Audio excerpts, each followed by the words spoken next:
আমাদের সঙ্গে এই মুহূর্তে রয়েছেন শিশু রোগ বিশেষজ্ঞ ডক্টর অপূর্ব ঘোষ।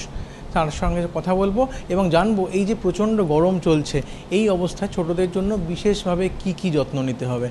মূলত এই সময়টা কি ধরনের সমস্যা খুব বেশি হয় ছোটদের?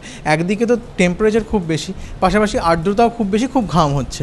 এই জায়গাটায় কিভাবে কি যত্ন নিতে হবে? দেখুন, বাচ্চারা গরম একদম সহ্য করতে পারে না, এটা হচ্ছে আমাদের সবচেয়ে বড় প্রবলেম। বড়রা তবু সহ্য করে নেয়, ওরা একদম নেয় না। এখন এই সময়টা আমরা বলি সবসময় বাচ্চাদেরকে যতটা সম্ভব ইনডোরে রাখা। স্কুলগুলো এত গরমে সামার হলিডেজ দিয়ে দেওয়াই ভালো। অ্যান্ড আমার মনে হয় যে এরকম কোনো একটা ফিক্সড ডেট না থেকে, ডিপেন্ডিং অন যে কোন সময়টায় গরম পড়ছে, সেইভাবেই সামার হলিডেজগুলো ঠিক করা উচিত। রিগার্ডস দ্য ম্যানেজমেন্ট, আমি বলবো যে দুবার স্নান করানো। একটা হচ্ছে ধরুন এই 9টা সাড়ে 9টা নাগাদ যখন থেকে গরমটা পড়ছে, সেই সময়টা একবার স্নান করালে শরীরটা কয়েক ঘন্টা ঠান্ডা থাকে। তারপর আবার বিকালবেলা 4টে 5টা নাগাদ কি 6টা নাগাদ আরেকবার ভালো করে গাটা ধুয়ে দেওয়া। দরকার পড়লে স্নানও করিয়ে দেওয়া যায়। একটু ওল্ডার চাইল্ড যারা, তাদেরকে স্নান করে দেওয়া, আর যারা একটু ছোট তাদেরকে একটু গাটা স্পঞ্জ করে দেওয়া, একটু মুছে দেওয়া, ভিজে গামছা কিংবা তোয়ালে দিয়ে মুছে দেওয়া। তারপর হচ্ছে যে ওদেরকে জল খাওয়ানো, প্রচুর করে জল খাওয়ানো। এখন প্লেন জলও দেওয়া যেতে পারে, কিংবা যদি খুব বেশি ঘামে মনে হয় তখন একটু চিনি নুন দিয়ে শরবত করেও দেওয়া যেতে পারে। আর যার যেরকম ফেসিলিটিস আছে, যার ফ্যান আছে সে ফ্যান চালাবে। আর মিনিমাম ফ্যানটা তো এখন সববারই থাকা উচিত। আমার তো মনে হয় যে এটা ন্যূনতম, যে একটা ঘরে ইলেকট্রিসিটি অ্যান্ড ফ্যান। আর যারা এসি আছে তারা তো এসি চালাবেন। যদি বাচ্চাকে কোনো কারণে বাইরে বেরোতে হয়, সেই সময়টায় ছাতা ব্যবহার করা, কালো ছাতা, নট ফ্যাশনেবল ছাতা, কালো ছাতা। সানগ্লাস ব্যবহার করলে একটু কমফোর্টেবল হয়। আর সেটা বয়সের কোনো কারণ হতে পারে না যে না এই বয়সের বাচ্চা সানগ্লাস পরতে পারবে না, কি এরা পরতে পারবে। আর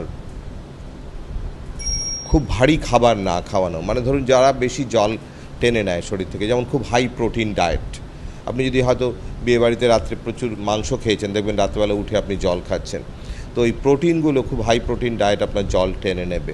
তো সেইটা আমাদেরকে দেখতে হবে। খাবারটা যেন খুব হালকা হয়, শর্করা জাতীয় খাদ্য বেশি হয়, ফলমূল হয়। কিন্তু ফলমূল মানেই এই নয় যে আবার রাস্তায় বেরিয়ে কাটা ফল আমি খাবো, সেটাও আমি বলছি না। কিংবা রাস্তায় দাঁড়িয়ে কোনো একটা আইসক্রিম খাবো, মানে সিল্ড জিনিস খাওয়া যেতে পারে, স্টেরাইল জিনিস খাওয়া যেতে পারে।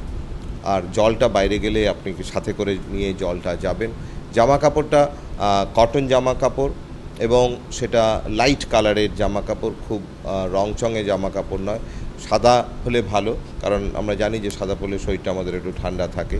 কালো হিটটা নিয়ে নেয় বলে কালো ছাতা ব্যবহার করা উচিত, এবং সাদা কিংবা সাদাটে জামা ব্যবহার করা উচিত। জিনিস বাচ্চারা ছোটাছুটি করে, ঘেমে যায় বারবার করে, জামা কাপড় ভিজে যাচ্ছে, সেক্ষেত্রে কি করবে বারবার? দেখুন, বাচ্চাদেরকে দেখতে হবে সেটা যেন এক্সেস হিট না হয়ে যায়। দুপুর 12টা 1টা 2টো এই সময়টায় খেললে ডেফিনেটলি আপনার ঘামটা বেশি হবে।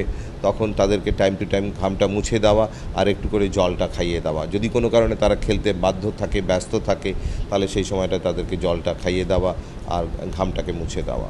একটা জিনিস, এই ঘাম বসে সর্দি গরমি অথবা এই প্রচণ্ড টেম্পারেচার থেকে একটা হাই ফিভারের টেন্ডেন্সি অনেক সময় থাকে, সেক্ষেত্রে কি করবে? দেখুন, এই সময়গুলোতে কিছু ভাইরাস ইনফেকশন হয়, সেটা ঠিক ঘাম বসে কোনো অসুখ হয় না। একটা হয় যে মানে ধরুন যাদের হাঁপানির টান আছে, তারা যদি খুব বেশি এক্সারসাইজ করে, তাদের এক্সারসাইজ ইনডিউসড অ্যাসমা হয়। আর ঘাম বসে অ্যাজ কোনো অসুখ হয় না। তবে হ্যাঁ, এই সময়টা একটা ভাইরাস ইনফেকশন হচ্ছে।